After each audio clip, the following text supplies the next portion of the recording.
Welcome to the 9th session of A Bridge Over Troubled Waters. This presentation is for parents, caregivers and professionals, especially those who are working with children and teenagers who are stressed and or distressed, thus causing concern for the adults in their life, whether that's caregivers, friends of the family or professionals. There are 10 sessions overall and all are free and available through Facebook. This session, session 9, is about building your own contract or roster. I hope you enjoy it. Contracts and rosters really do work, but you have to use them with thought and care. A well-written contract or roster, or a mixture of both, is your key capability to manipulate your child or teenager to abide by your rules. You get what you want and they get mostly of what they want, provided they do things the way you want them done. You also know that you will be helping your young person to reach their potential.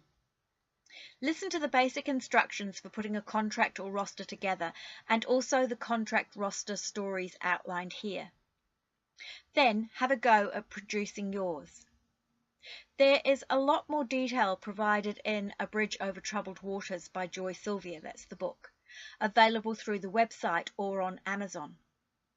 I have also produced a set of blurb sheets relating to the program, one of which is on contracts and rosters. They are free. Just email me and I will email them back to you. Create a list of the most important problems. Work out which 2 or 3 you plan to concentrate on.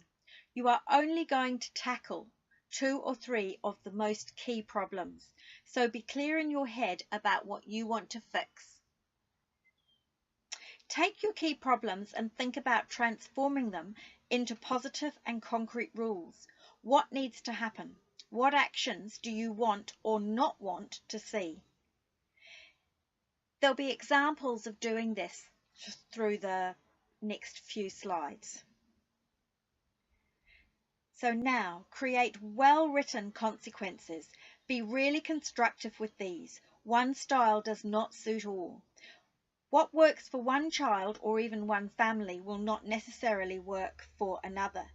Different children in the same family will need different contracts or rosters because the rewards will need to be age appropriate. Use both positive and negative consequences. The carrot always works better than the stick, but make sure that you have both. Contracts and rosters must always be in writing. This is an absolute must and it is absolutely non-negotiable for success. And ideally it needs to be typed, and you need to have copies in case they get torn up. That's not torn up by you, that's torn up by an irate young person. And be thoughtful where you put them.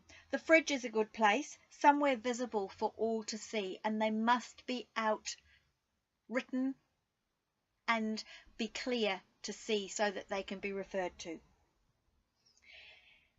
Now here we have a big warning. You may not get their input, especially on the first one. They do not have to agree to it either.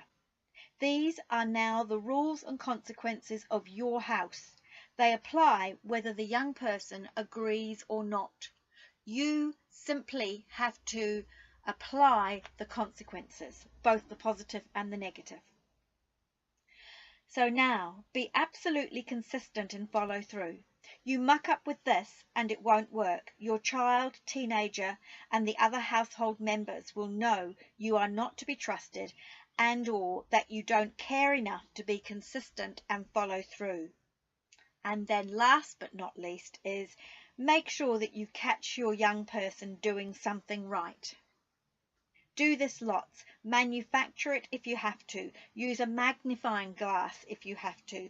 But whatever. Make sure that you catch them being good and give them rewards for that as well. We'll start off with Cindy's roster. So Cindy was a young person where compliance was just not happening at home. And this was the roster that her mum put in place.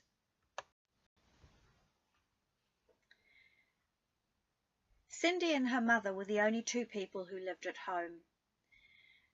Cindy had had a bit of a rough start to life and consequently some of her behaviours were way off the chart.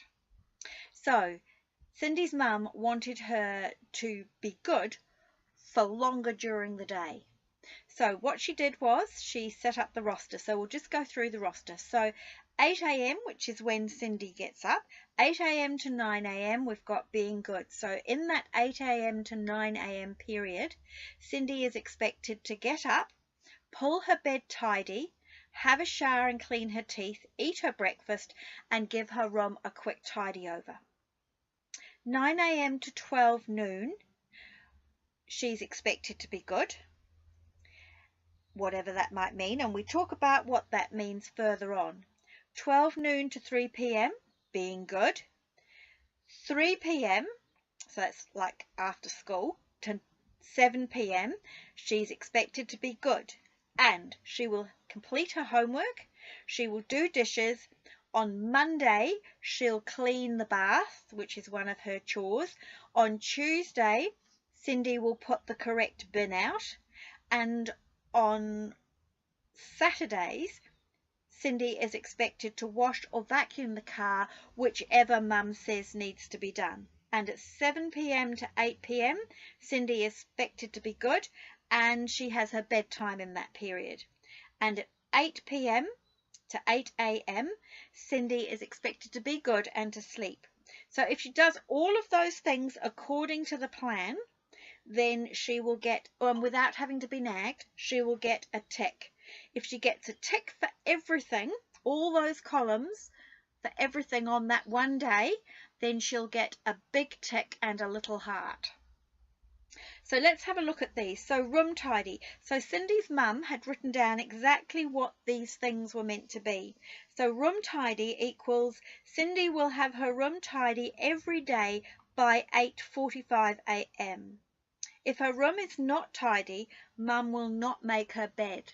One of the things that Cindy likes is a really nicely made bed. So Mum has agreed that that's what she'll do. If Cindy leaves the bed tidy, it's not a big job for Mum to actually give it a little bit of a hoozle up and make it completely wrinkle-free. Homework. Cindy will do her homework and Mum will check it between 3:30 and 4:30 Monday to Thursday during term time. If homework not organised and not completed by Cindy, she will not be allowed to go out to play the next day. Mum will make herself available between 3:30 and 4:30 Monday to Thursday to work with Cindy on her homework. Any homework needing to be done over the weekend must be done by 5 p.m. on Saturday. So we can see that what Cindy's mum has done here is she's itemised everything out and she's made the time frames suit herself, but also she doesn't have to nag Cindy at all. Cindy just learns to do it from the roster because it's all written up there. Dishes. Cindy is responsible for doing the dishes a minimum of 5 nights a week. Dishes will be completed by 7 p.m. So again, Mum doesn't nag. Cindy just doesn't get the ticks if she doesn't do it. And if she doesn't get the tick, she's not going to get the big tick. If she doesn't get the big tick or the heart, then she's not going to get the positive consequences. Bedtime. Bedtime is 7:30 p.m. Cindy will be tucked up, snuggled down and lights off by 8 p.m. No music, TV or books, etc. after 8 p.m. Bath cleaning. So here's one of Cindy's chores. Cindy will clean the bath or the shower area once a week on a Monday before 6 p.m. Put bins out. So this is another of the chores. Appropriate bin out by 7:30 p.m. on Tuesday. Wash car or vacuum out car on a Saturday by 5 p.m. Negotiate time with Mum. And then we've got being good equals no arguing, no lying, keeps to the rules at school and uses her manners. If Cindy has completed all her chores on time and has a tick for each segment of the day, she will get a heart. Cindy can then trade in 3 hearts for $3 towards an item of her choice, e.g. a $3 $3 towards a top-up for her phone, or $3 towards a magazine. So Cindy is actually being given some choices there. And Mum felt that $3 was worth 3 good days. This is Phillips' contract, and you'll have a good feeling for how difficult Philip was by the time we finish this. So Philip's contract. Philip will be respectful and honest. Mum would like Philip to respect her requests and decisions about going out and helping at home. It is expected that Mum will know where Philip is and who he is with.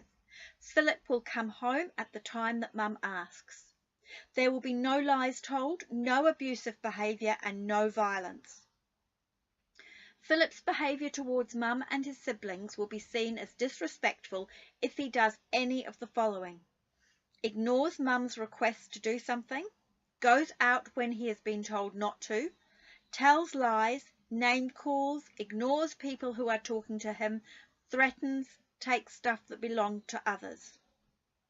The consequences for Philip if he breaks these rules are: Mum will implement the ladder of certain doom, and Philip will lose PlayStation time. Philip's maximum PlayStation time for a day is 2 hours. For each misdemeanour, including being asked again to do something, ignoring requests, talking back, and the like, he will lose 15 minutes. So it starts off at 2 hours, it goes down to 1 hour 45, then 1 hour 30, then 1 hour 15, then 1 hour. Then it goes down to 45 minutes, 30 minutes, 15 minutes, and no time. And if it gets that far and he again does something, then it will be removal of computer time for the next 36 hours. There will be positive consequences if the rules are stuck to. Philip will earn Mum's trust and start to gain more freedom, such as trips to the pool, having friends round, and going out. Mum will respect Philip's rights to respect in return and will listen to his concerns. Mum will not enter into any argument about this contract. If the rules are broken, consequences will be applied. They are not negotiable. Mum reserves the right to add more rules to the contract at a later date. And then we've got a date, and then we've got to be reviewed in 6 weeks. Interestingly enough, Philip played up for the first 3 or 4 days that the contract was put in place, and then he actually became almost a little angel. So he really did want to behave, and this helped him behave. House rules for Lydia. The issues that the family had were lack of manners, lack of respect, not following the rules, bunking school and not getting a job, not helping out at home, money issues, stealing, and she was forever playing Mum and Fred being Mum's partner, off against Dad, and Dad off against Mum and Fred. So Mum and Dad hadn't always got on all that well, but they decided that for their daughter, they actually needed to let bygones be bygone and move forward. So this is the contract that they typed out and put in place for her. House rules for Lydia. Note, these rules apply to both Dad's house and Mum's house, and with Fred as well. 1. Lydia will be respectful and honest. Mum, Dad and Fred would like there to be no lies told and no whining.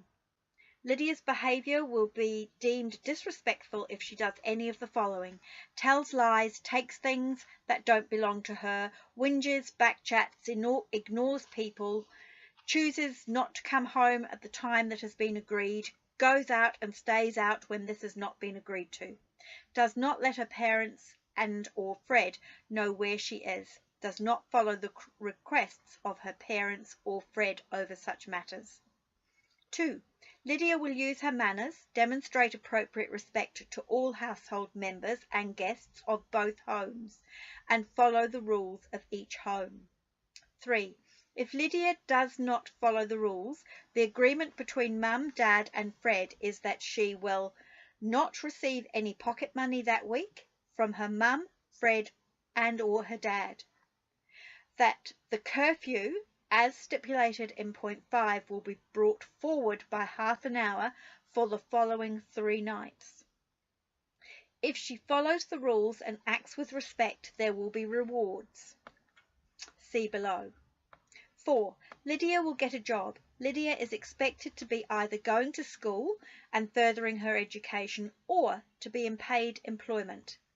Over the school holidays, Lydia is expected to be in at least part-time work, 20 hours a week minimum. If she is not in paid employment, it is expected that she participate in and complete all household chores over and above those listed here, requested of her, and follow all the directives of whoever's house she is at. Lydia will spend 3 to 4 hours a day job seeking, writing applications and door knocking, etc. Mum will help and be responsible for organising this.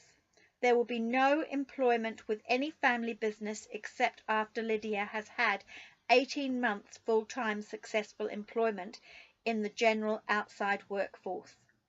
If Lydia does not actively job seek, there will be no pocket money and less freedom to do other activities. Lydia will report daily to Mum about her job seeking efforts. It is not acceptable to not work. To not do any part of this point will mean the consequences in point 3 apply, just as they apply to all the points 1 to 10. 5. Lydia will be home by 9 p.m. Sunday through to Thursday night and by 11:30 p.m. Friday and Saturday night. Both Mum and Dad agree there is no negotiation on these times. On Friday and Saturday nights, Lydia will text Mum and Dad no later than 9:30 to let them both know where she is and who she is with. If she does not have money on her cell phone for this, she is not to go out. 6. Lydia is responsible for the following daily chores: bed made and room tidy, all clothes etc. off the floor, things put away in drawers and cupboards, all washing in the laundry and surfaces clear. Weekdays, school or work days prior to leaving the house, weekends prior to leaving the house, the jobs need to be done, weekends, non-work days before 5 p.m. Room vacuumed and surfaces wiped once a week over the weekend, bed stripped and changed on the day when clean sheets are given. Dishwasher to be emptied and all contents put away before 7:30 a.m. on school or work days, or 5 p.m. if at home. Fold and put away all dry washing from the clothes horse in the lounge by 5 p.m. All meals will be had at the dinner table with the family. Note: no food is to be taken to the bedroom. 7. Plans for the week. Mum, Dad and Fred will meet with Lydia every Sunday late afternoon for Lydia and the family to agree on Lydia's plan for the week. Lydia is to come prepared for the meeting, i.e. with what activities and times she will be doing what. After the Sunday meeting, no change to the plan will be accepted unless agreed by Mum, Dad and Fred on the Wednesday evening. Until such time as you are working in paid employment, you will not be able to extend your curfew past the times written above. 8. Money. Pocket money will be given out on Tuesday nights after tea. Not completing the activities or being disrespectful in any way for the 7 days prior will mean no pocket money. When you are working, 1/3 of your wage goes to the house, 1/3 to be saved, Mum will organise this, and 1/3 you will keep for pocket money. Once you are in full-time work, 30 hours or more a week, and have completed the government's 90-day trial period, we will re-look at this contract and extend the curfew times. 9. School and education. It is not acceptable that Lydia goes to school or a course and does not gain NCEA credits. So, while you are enrolled at either a school or a course, the conditions in this contract apply. When Lydia gains appropriate NCEA credits, Mum, Dad and Fred will be prepared to discuss other options in regard to the contract. If the rules in this contract are consistently stuck to, and there is a positive change in Lydia's attitude around Mum, Dad and Fred, there will also be positive consequences for Lydia. 1. Everyone will support Lydia in looking for work. 2. Lydia will continue to enjoy the privileges of having nice homes to stay in, food in the fridge, hot showers and a bed to sleep in. Mum will help Lydia with buying clothes. Dad and Fred will help Lydia with getting her driver's license. Everyone will respect Lydia's right to respect in return and will listen to her concerns. Neither Mum, Dad or Fred shall enter into any argument over these rules. If these rules are broken, consequences will be applied. These rules are not negotiable. Mum, Dad and Fred reserve the right to add more rules to this contract at a later date. And then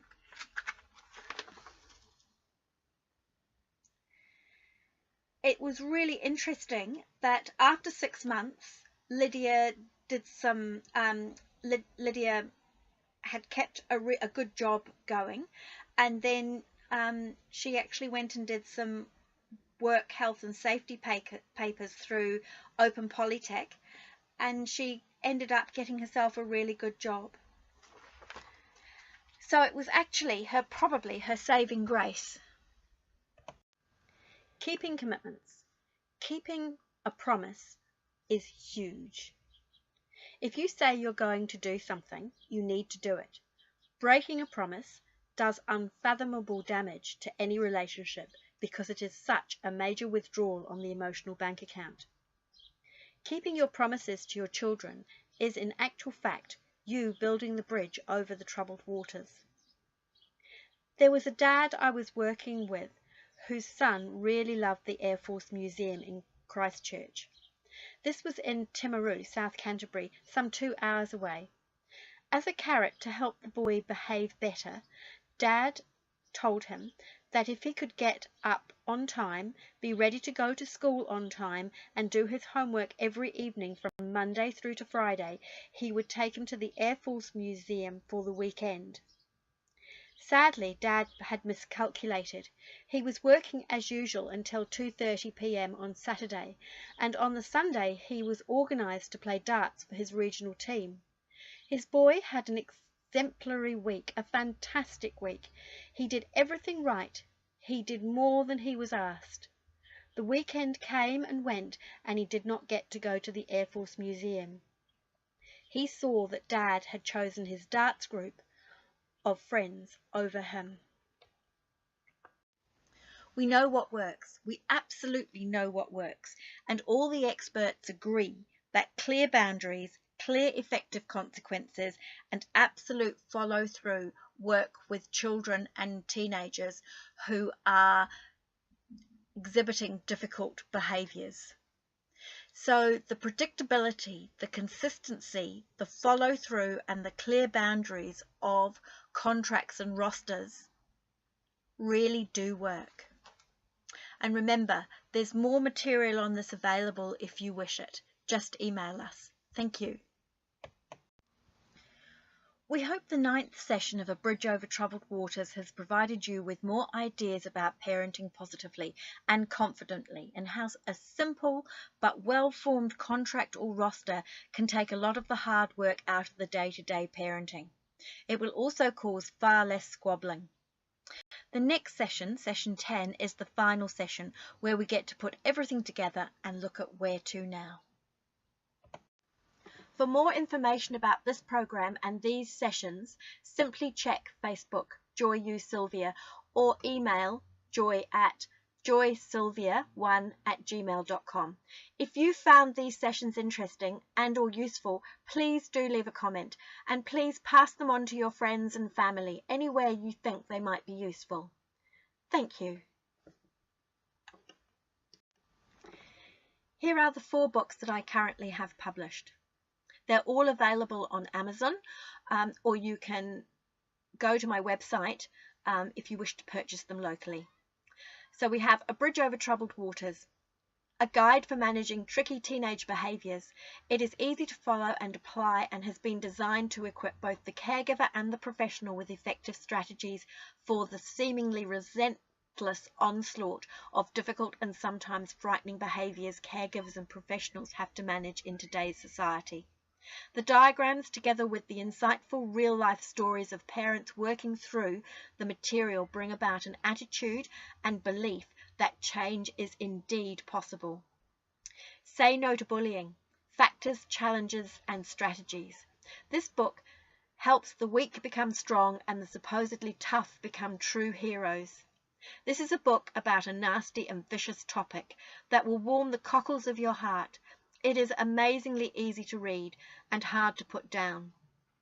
Whether the players in these intricate and often complex bullying situations are primary school age children, teenagers, parents, work colleagues, staff, or residents in a rest home, this book explains how to deal with it and how to help the players grow, feel good about themselves and their actions, and find appropriate power.